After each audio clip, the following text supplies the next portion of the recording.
untuk kemarin mungkin saya part 1 menjelaskan tentang Core AWS Storage Service, lebih ke fundamentalnya aja ya. Ini sekarang mungkin saya akan menjelaskan lebih ke intip lagi. Ini akan ada pembahasan yang diulang, jadi mungkin agak nggak indah gitu ya. Oke, lanjut. Untuk yang part 2 ini saya coba akan menjelaskan tentang block storage tentang EBS. Ini terus file storage untuk IFS, file storage untuk Amazon FSx for Lustre. Ini karena memang ini sebenarnya ada berapa ya, banyak. Cuma karena memang panjang, jadi saya coba bagi-bagi lagi. Ini untuk sekarang saya coba menjelaskan tiga service dulu. Oke, lanjut. Sekarang kita akan ke AWS Block Storage EBS. Ya, apa sih itu EBS? Ya, EBS itu sebenarnya adalah media penyimpanan yang scalable yang dapat di-attach ke instan di lingkungan AWS sebenarnya. Sebenarnya biasanya ini dipakai untuk EC2, cuma tidak hanya EC2 ya, bisa juga ada RDS itu ada block storage juga. Ini mirip sama hard drive itu hard drive virtual yang bisa di-mount ke instance untuk penyimpanan persisten kayak sistem operasi, terus aplikasi, database, dan yang lain-lain. Terdapat 2 jenis untuk block storage pada AWS. Yang pertama itu EBS Instant Store, dan yang kedua itu Amazon Elastic Block Storage. Ini yang biasa di-attach ke dalam EC2.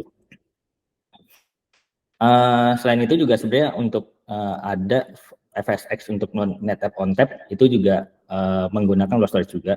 Itu ada pilihan block storage dengan menggunakan protokol iskasi ya. Dan untuk NetApp ini bisa diakses menggunakan API juga sebenarnya.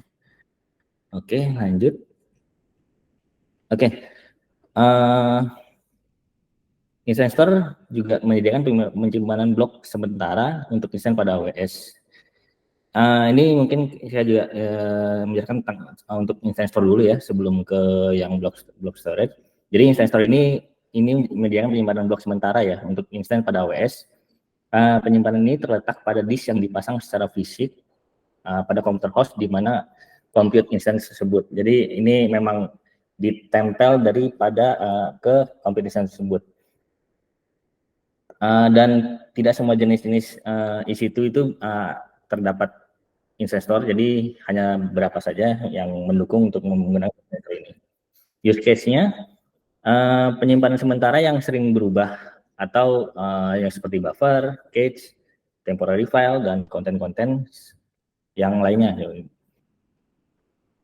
Dan data yang direplikasi di seluruh kemudian seperti load balancer seperti dari server web, seperti itu untuk use case-nya.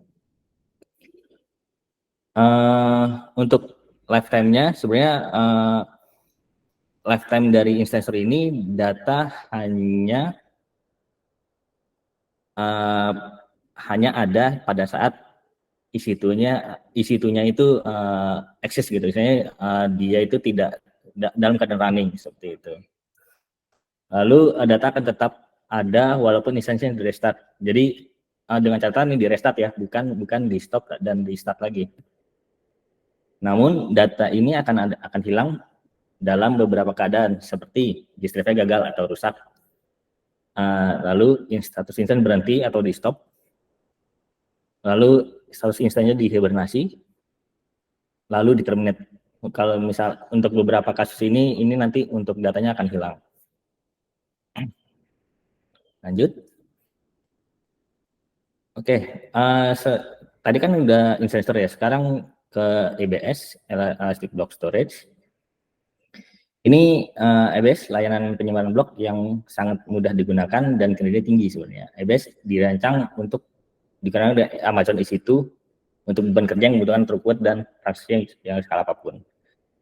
EBS ini sangat cocok untuk penggunaan sebagai penyimpanan utama seperti file system, database, atau aplikasi lain yang membutuhkan akses cepat dan persistensi tinggi. Anggap aja seperti hard disk ya yang di mount dalam satu PC. Volume EBS berperilaku seperti perangkat storage yang tidak terformat. Jadi saya ya seperti hard disk, kalau misalnya kita beli baru kan dia masih raw ya. Dan ABS ini dapat di mount ke dalam volume, ke dalam instance di situ kita, dan kita dapat membuat file system juga ke dalam storage EBS tersebut. Lalu kita dapat memilih dengan fleksibel apa kita membutuhkan performa yang lebih atau operasi yang optimal pada API. Jadi untuk EBS ini kita juga bisa setting untuk IOPS-nya ya. Jadi paket kita butuh yang lebih cepat, kita bisa naikin IOPS-nya, atau kita butuh storage yang besar, kita bisa naikin untuk storage-nya gitu ya. Kita bisa sangat fleksibel sekali dengan EBS ini. Lalu EBS ini desain untuk kebutuhan sistem yang kritikal sekalipun, dengan ada fitur aplikasi scale sampai ini bisa di scale sampai petabyte maupun otomatis snapshot. Jadi kalau misalnya kita emang punya sistem kritikal, kita bisa EBS ini kita bisa replikasi atau di scale atau di snapshot untuk kebutuhan backup dan yang lain-lain ya. Jadi ini benar-benar sangat yang sudah disediakan dari AWS sih untuk fitur-fiturnya. Oke, lanjut ke fitur. Fitur pertama itu single available zone. Jadi kita dapat membuat volume EBS di satu zone yang spesifik, lalu memasangkan ke instansi situ pada zona yang sama. Agar volume bisa dipakai di luar zone, kita dapat buat snapshot dan restore ke volume baru di AWS region yang sama. AWS ini mempermudah buat ekstraksi keluar available zone, migrasi. Mungkin kalau misalnya emang ada bencana, kita migrasi. Jadi ini sangat mudah sekali untuk di transfer ya ke beberapa zone. Lalu fitur kedua itu persisten. Volume Amazon EBS tidak akan hilang meski instansi itu di-terminate. Data akan tetap ada sampai kita putuskan untuk dihapus untuk block storage-nya. Lalu jenis volume, untuk volume type-nya, Amazon EBS punya beberapa jenis volume untuk optimalkan penyimpanan dan biaya yang untuk aplikasi yang berbeda-beda. Ada biasanya dua, ada volume SSD untuk aplikasi yang butuh transfer cepat, dan volume dan HDD itu yang magnetik ya, untuk aplikasi yang menggunakan throughput yang tinggi. Lalu elastic volumes, fitur elastic volume disesuaikan untuk mengikuti beberapa perubahan kebutuhan aplikasi. Fitur ini digunakan untuk menambah kapasitas, tuning performance, mengganti ke generasi baru tanpa ada downtime, dan pengurangan performance pada aplikasi. Jadi sebenarnya dari EBS ini kan ada beberapa generasi ya, ada GP2, GP3 gitu. Jadi kita bisa upgrade atau ganti tipe lagi itu tanpa ada pengurangan performance atau downtime, seperti itu. Ini benar-benar sangat elastik sih sebenarnya. Lalu high availability dan high durability. Volume EBS didesain buat tingkat kesediaan yang sangat tinggi dan bisa diandalkan. Data di volume EBS direplikasi di beberapa server di available zone agar tidak akan hilang kalau salah satu komando bermasalah. Lalu ada fitur enkripsi, data enkripsi juga kita bisa buat akses EBS terenkripsi untuk melindungi data. Dan ini biasanya kalau misalnya kita ada peraturan harus enkripsi dan itu ada auditnya ya, itu kita bisa juga enkripsi data. Lalu ada native snapshot, kita bisa bikin snapshot juga seperti yang tadi saya bilang. Kita snapshot dari state saat kita start snapshot tersebut, dan data-data itu akan kayak terreplikasi ke dalam snapshot tersebut. Lalu ada selain snapshot juga ada backup, AWS backup support. Ini sama seperti snapshot, cuma ini memang backup secara otomatis yang disetting dari EBS-nya. Lalu ada performance monitoring. Jadi di EBS juga sebenarnya selain di atas, kita juga bisa mantau nih ada IO-nya berapa. Ini bisa muncul, ada metriknya sih sebenarnya.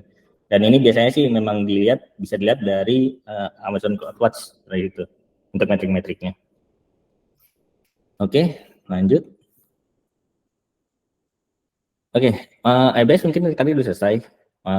Sekarang kita langsung ke file storage. File storage ini pertama kita overview dulu. Ini ada beberapa workflow file system pada AWS, file storage-nya di AWS. Pertama, Amazon Elastic File System (EFS) ini sebenarnya ini yang punya apa? Pertama punya apa? AWS. Ini file system cloud yang scalable dan elastis untuk Linux dengan dukungan protokol NFS. Ini yang biasa digunakan untuk file sharing ya. Terus Amazon FSx for Lustre. Ini sistem file paralel yang dikelola sepenuhnya oleh AWS yang dibangun di atas Lustre untuk beban kerja high performance dengan dukungan protokol Lustre POSIX compliance. Lalu Amazon FSx for NetApp ONTAP, sistem operasi NetApp ONTAP yang diimplementasikan sebagai layanan yang dikelola sepenuhnya oleh AWS, mendukung iskasi untuk penyimpanan blok, protokol NFS untuk akses ke POSIX compliant, dan protokol SMB untuk akses yang kompatibel dengan Windows. Lalu ada Amazon FSx untuk OpenZFS. Ini implementasi penuh AWS dari OpenZB file system, mendukung protokol NFS dan SMB untuk berbagai jenis aplikasi.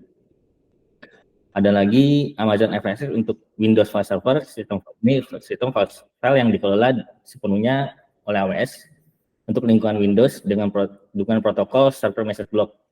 Ini protokol yang dipakai untuk Windows Server ya. Lalu selain yang di atas, sebenarnya kita juga bisa membuat file system sendiri dengan manual ya. Kita harus setup EC2 dan bikin EBS. Lalu kita bisa setup untuk kita misalnya mau pakai SMB, NFS, kita bisa setup sendiri dalam situ. Jadi nggak hanya file system, nggak hanya dari AWS itu, kita juga bisa bikin sendiri. Seperti yang kalau misalnya kita punya sendiri, kita bisa setup file system sendiri. Oke, lanjut. Sekarang kita masuk ke dalam FSx. Amazon FSx menyediakan sistem file yang sederhana, serverless, dan elastis untuk digunakan dengan layanan cloud, AWS, dan sumber daya lokal. Ini didesain untuk dapat melaraskan skala dengan kebutuhan hingga pada skala petabyte tanpa mengganggu aplikasi, bertumbuh dan menyusut secara otomatis. Jadi ini benar-benar elastis. Kalau misalnya tergantung dari file yang kita simpan, ini semuanya ngikut saya storage yang pemakaian ikut. Misalnya kita 1 giga, kita bayar 1 giga untuk 500 mega, kita bayar 500 mega, seperti itu. Jadi benar-benar elastis, itu di manage oleh AWS sendiri. Nah, kita bisa juga menambah dan menghapus file tanpa perlu melakukan fungsi, mengatur kapasitas dan penyelesaian pertumbuhan file. Jadi ini benar-benar otomatis. Overview-nya, Amazon FSx punya antarmuka web yang sangat simple. Jadi kita bisa atur sistem file dengan cepat dan mudah. Layanan ini untuk mengatur dan mengatur semua infrastruktur penyimpanan file buat kita. Jadi kita nggak perlu ribet lagi untuk urusan hal kompleks seperti deploy, patching, dan konfigurasi file yang sangat rumit. Kedua, sistem file ini Amazon bisa tumbuh sampai skala petabyte. Amazon FSx juga mendukung protokol Network File System versi 4. Aplikasi dan tools yang dipakai sekarang bisa langsung dipakai dengan FSx tanpa ada konfigurasi yang ribet lagi. Lalu di Amazon FSx juga kita hanya bayar sesuai dengan ruangan yang kita pakai tanpa biaya minimum dan biaya setup. Jadi kalau misalnya kita pakai 500 mega, kita akan bayar 500 mega. Kalau misalnya kita bayar 100 giga, kita akan bayar 100 giga, seperti itu. Sesuai dengan yang kita pakai. Amazon FSx ini juga punya beberapa jenis penyimpanan yang dibuat berbagai keperluan. Yang pertama itu standar storage class. Ini yang punya kandalan di beberapa availability zone dan level kandalan seperti kesediaan high availability ya, seperti ini. Lalu ada yang one zone saja, ini yang lebih hemat biaya dan menyimpan data di satu availability zone. Jadi kita bisa milih kalau misalnya kita punya mau high availability, kita bisa pilih yang standar, atau yang kalau misalnya kita yang butuh yang murah saja, kita bisa yang one zone saja. Apa sih yang didapat dari AWS? Antar muka yang simple, bisa diakses lewat AWS Console, terus AWS CLI, dan Amazon AWS API ya. Jadi ini bisa diakses melalui API juga. File system yang konsisten. Ini punya aturan akses data yang kuat untuk melog file. Kita bisa atur akses sistem file kamu lewat permission portable operation system interface. Jadi lewat POSIX ya, ini kita bisa atur file-file kita lewat POSIX juga. Dukungan keamanan yang kuat, ada fitur otorisasi dan enkripsi buat bantu memenuhi keamanan yang dibutuhkan, tergantung kebutuhan kita. Lalu kerjaan fleksibel, kita bisa throughput, operasi in out, IOPS ya per detik, dan latensi yang rendah buat berbagai macam kebutuhan. Oke.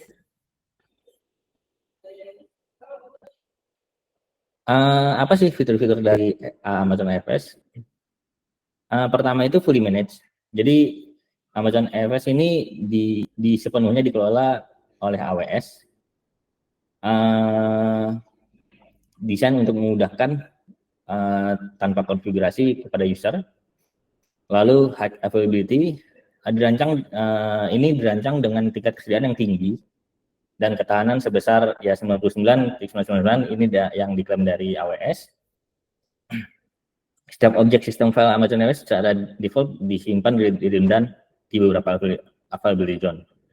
Lalu storage class, dan ini Amazon AWS menawarkan kelas penyimpanan untuk file yang diakses secara sering dan jarang diakses. Dengan manajemen siklus hidup AWS, file secara otomatis pindah dari kelas penyimpanan standar atau dari AWS One Zone ke One Zone IA ya. Saya ini otomatis di manage dari mereka, apakah file-file yang sering diakses atau tidak.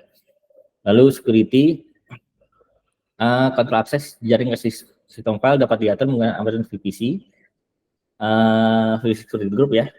Amazon AWS memenuhi berbagai persyaratan keamanan dan kepatuhan yang standar ya, istilahnya standar yang dipakai.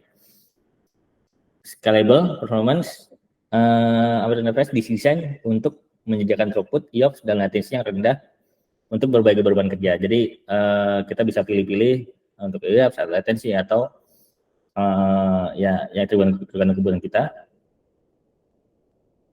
Lalu share file system dengan NFS 40 dan 41 support, ini disupport oleh AWS.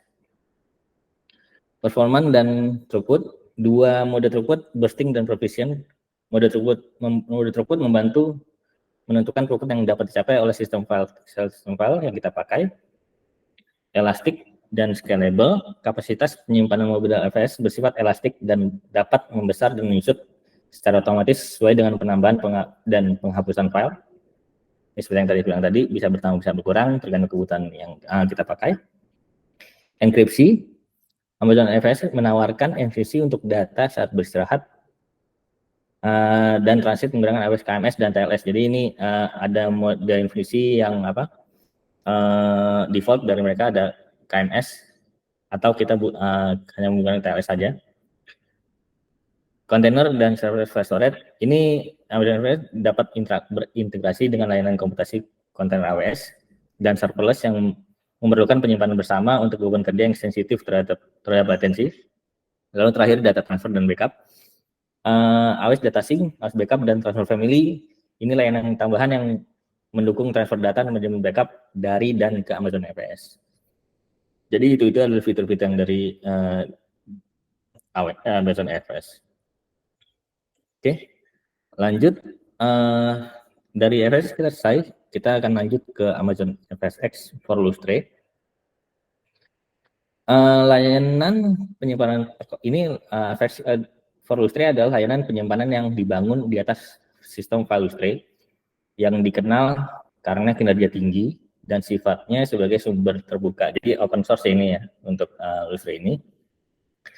Lustre ditunjukkan untuk aplikasi yang membutuhkan komputasi insentif dengan penyimpanan cepat dan mampu memenuhi persyaratan throughput dan IOPS bahkan dalam skala besar. FX4 Lustre ini dioptimalkan untuk memproses set data besar dengan cepat dan hemat biaya, mampu bertumbuh secara dinamis. Speed for workload, FX untuk Lustre memanfaatkan kecepatan Lustre untuk berbagai workload, menghilangkan kompleksitas dan menyiapkan mengelola sistem penyimpanan semacam itu secara lokal, meluncurkan sistem file kerja tinggi handle dalam beberapa menit tanpa investasi modal awal yang biaya yang operasional. Jadi kalau ini memang kita nggak perlu banyak investasi yang itu, kita hanya bisa pakainya FX untuk Lustre. Kompatibel dengan POSIX, artinya aplikasi berbasis Linux saat ini dapat digunakan tanpa perubahan. Integrasi diri secara mulus dan sistem operasi Linux membedakan antar muka file system, konfigurasi input/output, dan dukungan penguncian file. Lalu integrasi dengan S3 dapat dihubungkan ke Amazon S3, menjanjikan objek S3 sebagai file dalam sistem file.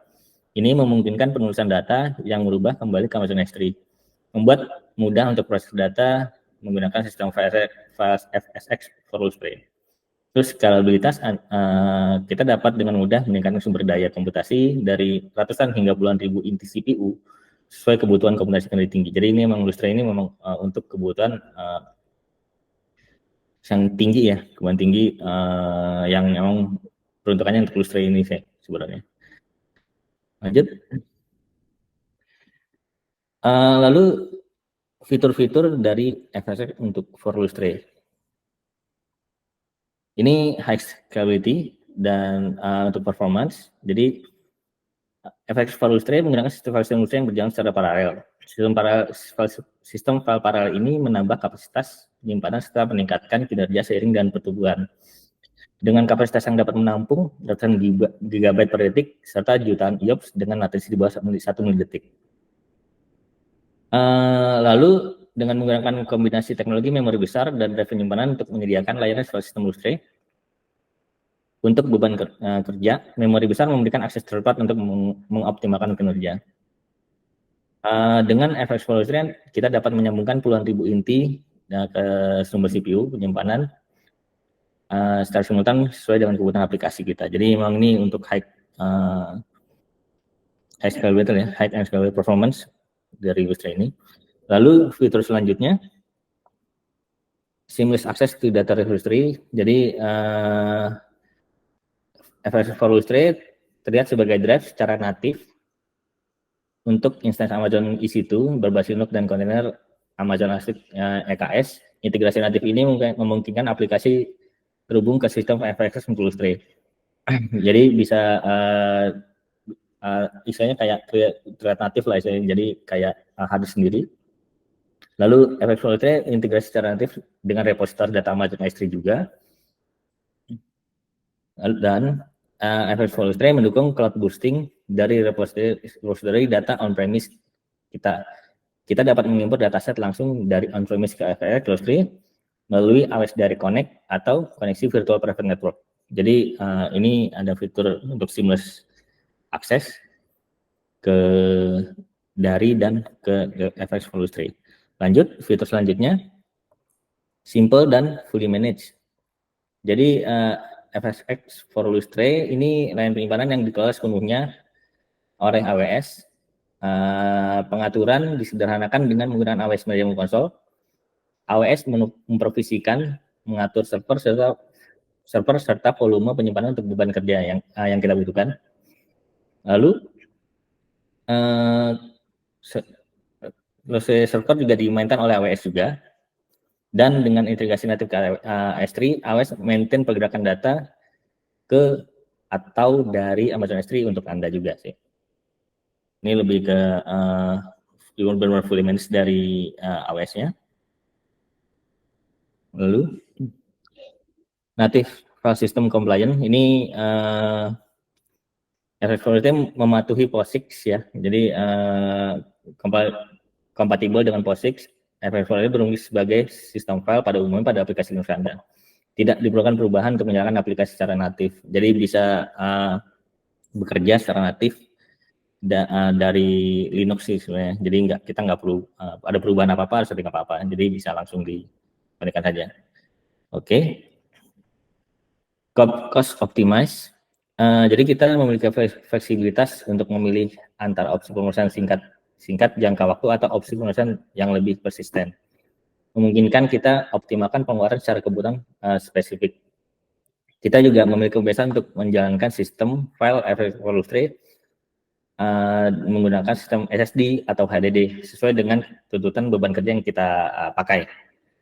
Penyimpanan SSD dioptimalkan untuk tugas yang misalnya yang peka terhadap latensi ya, jadi butuh yang cepat dan membutuhkan IOPS dan throughput yang tinggi, sedang berbeda dengan HDD yang lebih terfokus pada throughput untuk beban kerja yang kurang bergantung terhadap latensi. Jadi ini memang perbedaan dari SSD dan HDD, kita bisa menggunakan sesuai kebutuhan kita.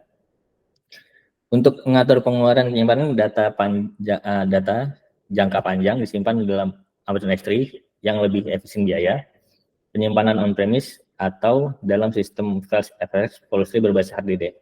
Jadi kalau misalnya emang file jangka panjang dan jarang diakses, kita bisa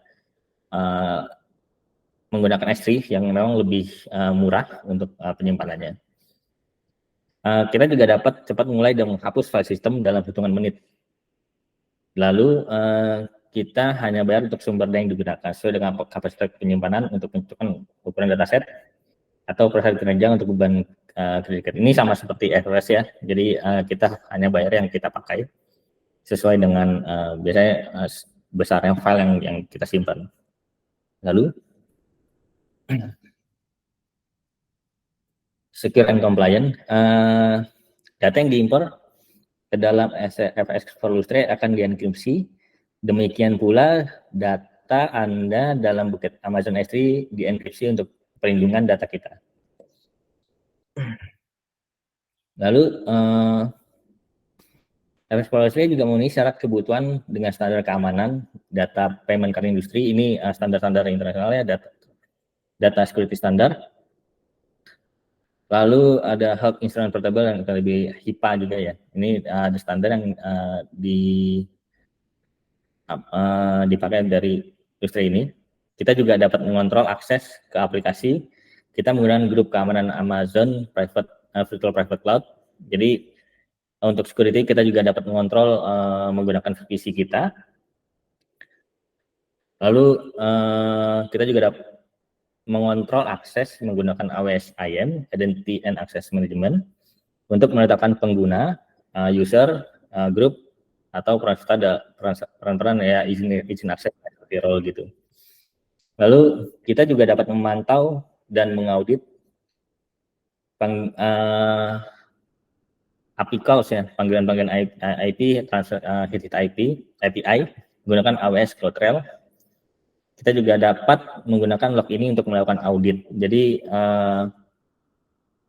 dari AWS juga dia menyediakan log-log untuk kebutuhan audit kita. Jadi kalau misalnya memang ada akses yang tidak anomali atau apa, kita bisa cek dari log tersebut dari menggunakan AWS CloudTrail. Oke, mungkin sih sudah dari situ saja untuk yang block storage, FS dan FS for Lustre. Ini untuk selanjutnya saya akan menjelaskan tentang FSS untuk Windows File Server, FSS untuk NetApp ONTAP, FSS untuk OpenJetFS, dan setelah itu Amazon S3 ya. Ini yang salah satu yang core dari service AWS. Baik, terima kasih.